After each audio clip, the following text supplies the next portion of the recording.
So ayan guys, for today's video, ayan, bali tatanggalin ko na tong kamuting kahoy na to kasi magano ako ngayon maglilinis. Ayan, so nakaharang to ayan, so putulin ko muna to ng mga nakaharang. So bali nga yun pala guys ay anuin ko nga pala to ayan o, hilahin siyempre.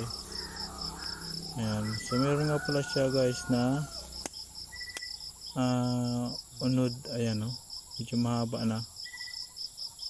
So di ko akalain na magkaroon to ng ganyan kasi ano mo lang to hindi ko naman yan tanim yan, nagkusang tubo lang andyan ayan o.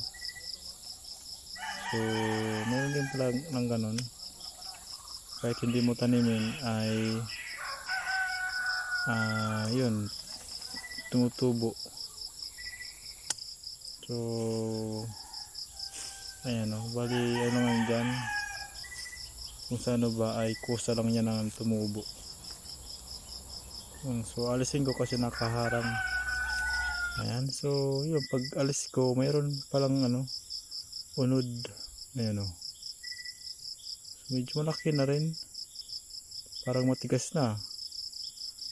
Ayan, so kailangan ko ito tanggalin kasi hindi ko siya malinisan kapag hindi ko tinanggal Ayan, so tapos na dalawa lang yung tinanggal ko